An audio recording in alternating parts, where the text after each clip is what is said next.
안녕하십니까. 거꾸로 투자하는 쇼킹 부동산입니다. 이재명 정부가 출범을 했습니다. 임기는 2025년 6월 4일부터 2030년 6월 3일까지입니다. 하지만 정권 시작하자마자 보스급 괴물을 만났습니다. 오늘 그와 관련된 소식 전해드리겠습니다.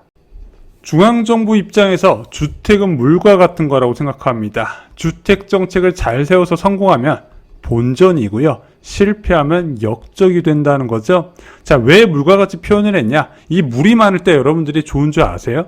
고마운 줄 아세요? 모르죠. 하지만 물이 없으면 어떻게 돼요? 난리가 나겠죠. 주택도 똑같은 겁니다. 주택이 넘쳐 흐를 때는 이게 당연한 줄 알지만 주택이 부족해서 시장이 난리 날 때는 모두 다 정부 욕을 한다는 거죠. 반대로 주거 정책에 신경을 굉장히 많이 써서 예산도 많이 쓰고요, 이제 노력도 많이 해서 주택을 넉넉하게 공급해서 시장이 안정화됐어요. 사람들이 알아줄까요? 과거 주거 안정 정책에 신경을 많이 쓴 정권, 대표적으로 노태우 정부와 이명박 정부가 이야기를 나오고 있죠. 왜 그러냐? 원하는 곳에 싸고 저렴하고 그리고 결정적으로 빠르게 공급했다는 겁니다. 공공택지를 발표하고 나서 임기 내에 입주했던 대통령들의 공통적인 특징이죠. 자, 그런데 노태우 정부의 임기 말 지지율 어느 정도인지 아세요?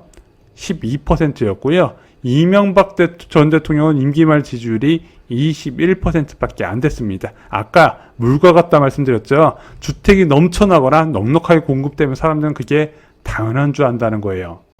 반대로 부동산 과열 시기에 집권했던 대통령 노무현 대통령과 문재인 대통령은 어땠을까요? 결과가 그렇게 좋지는 않았죠. 왜? 다음 선거에서 모두 정권 교체가 이뤄졌기 때문입니다. 문재인 대통령의 임기 말 지지율이 무려 45%로 역대 최대 지지율이었지만 정권 교체, 부동산 심판론은 막지 못했다는 거예요. 그럼 영상 주제로 와서 왜 이번 정부는 운이 없을까요? 두 가지 이유가 있다고 생각합니다.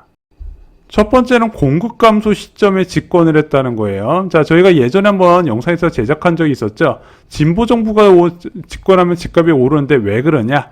이게 입주 가능한 공공택지가 부족하면 아무리 노력해도 임기 내에 집값을 안정시키기 힘들다만 말씀을 드렸습니다. 그래서 어느 정권이든 공공택지가 부족한 상태면 예외 없이 과열이 나타난다는 거죠. 근데 지금 2029년까지, 최소 2029년까지 공급 부족이 예상이 되고 있습니다.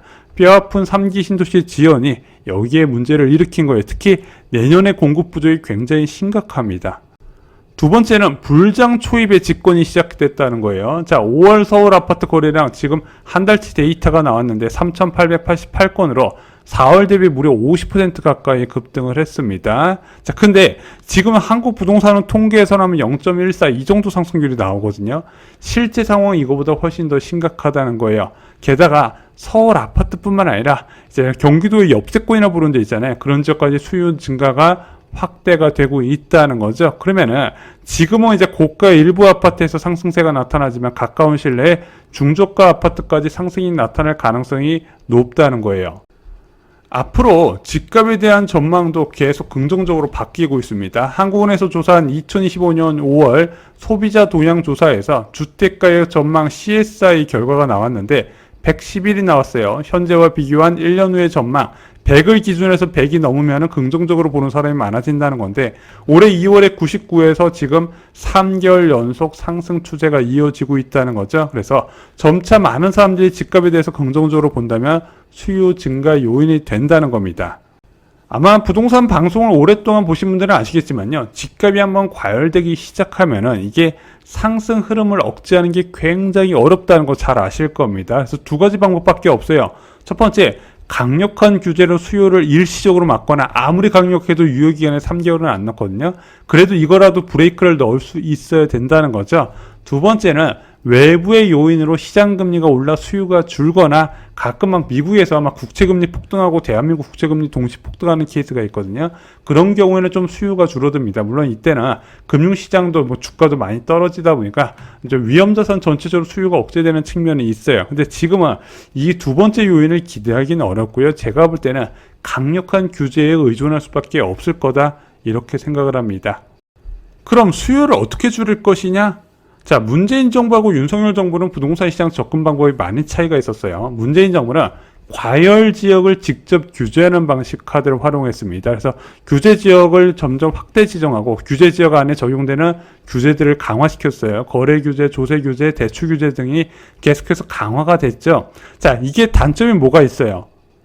핀셋 규제가 가능하다는 장점이 있지만 단점은 풍선 효과를 부른다는 겁니다. 아직 규제하지 않은 가격대나 지역의 수요가 증가되다 보니까 결국엔 어떻게 돼요?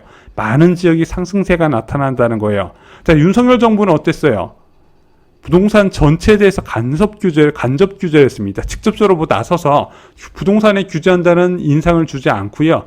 은행들을 압박해서 은행들이 알아서 대출 금리를 올리도록 유도를 했습니다. 문제는 은행들이 특정 지역이나 특정 가격대만 이제 금리를 올리는 게 아니라 전체 금리를 다 올리다 보니까 단점이 생겨요. 뭘까요? 양극화가 생긴다는 겁니다. 고가 아파트 오르고 나서 중저가 아파트 올라갈 타이밍에 규제가 나오다 보니까 맨날 고가 아파트만 올라가요. 고가 아파트만 올라가다 보니까 사람들이 계속 고가 아파트에 수요 쏠림이 나타나서 지금 고가 아파트가 전고점 뚫고 올라갔죠. 두 번째는 은행 이익이 확대가 된다는 겁니다. 예대 마진이 갈수록 확대되는 게 간접 규제의 단점이에요. 자, 그러면서 어떤 결과가 나온다? 대한민국은 세입자나 집주인 모두 다 많은 대출을 포함하는 구조다 보니까 이자 부담이 늘어나네 내수 위축과 연결이 된다는 겁니다. 그럼 이재명 정부는 어떤 식으로 수요를 줄일까요? 제가 볼 때는 윤석열 정부에서 채택했던 부동산 전체 간접 규제는 아닐 것으로 예상이 됩니다. 왜 간접 규제 방식을 선택하지 않을까요? 이제 여당이 된 더불어민주당과 이재명 대통령 같은 경우는요, 이 가상금리, 은행들이 계속해서 가상금리를 올린 것에 비난을 많이 했어요. 그래서 5월 19일 날 6대 은행장을 호출해서 가상금리에 대해서 논의를 했었거든요. 또한 공약에도요, 가상금리를 낮춰서 빚 부담을 경감시킨다고 했습니다. 그래서 제가 볼 땐 간접 규제, 은행들을 활용한 총량 규제 방식은 채택하지 않을 것으로 보여져요. 결국 남은 것은 직접 규제입니다. 직접 규제로 예상되는 거, 먼저 조정대상 지역과 투기과열지구 확대 지정 같은 카드가 나올 수가 있겠죠. 이건 뭐 지금 전 정부에서도 이거에 대해서 계속 검토가 이루어졌었습니다. 그래서 이번 주에 지정하냐, 다음 주에 지정하냐, 그 타이밍이었기 때문에 지정은 할 것 같아요. 그래서 지금 풍선 효과가 나타나는 거면 마포구나 송동구나 과천 등이 지금 유력하죠. 자, 그리고 나서 중요한 게 이 지금 규제 지역에 지정했다고 딱히 수요 차단 효과가 그렇게 크지는 않거든요. 그래서 규제 지역의 대출과 세금 규제가 강화될 가능성이 있습니다. 그래서 첫 번째는 양도세 중과 제도의 부활과 규제 지역의 LTV 축소, 그리고 일시적 2주택 지금 3년 이내 처분 시 기존 주택 비과세 혜택을 받는데 이것을 3년에서 줄이는 방안 등이 나오지 않을까 예상이 됩니다. 혹시 보유세를 올리지 않을까요? 지금 부동산 커뮤니티에 이런 글이 많이 있더라고요. 근데 이 보유세와 관련된 규제는요, 이제 부동산 초창기부터 나오는 규제는 아닙니다. 보통 1단계로 투자 수요를 차단시키고요. 2단계로 투자 수요만으로 안 되니까 실수요를 억제합니다. 그래서 제가 볼 때는 마포나 송동같이 지금 풍선 효과 나오는 곳은 투자 수요 차단으로 들어갈 것이고, 강남 상구 같은 경우는 이제 실수요를 억제하는 LTV 규제 강화 등이 나올 것 같아요.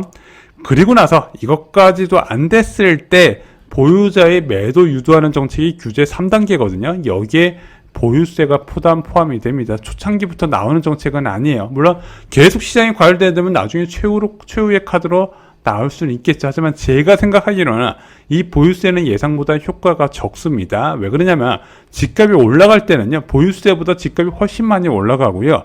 집값이 떨어질 때는 공시가격이 하락하면서 보유세 부담도 많이 완화가 된다는 겁니다. 또한 이 보유세 관련해서는 이제 선거에서 굉장히 불리하게 작용하다 보니까 정치적으로 활용하기 어려운 카드라는 점도 좀 체크를 하셨으면 좋겠습니다.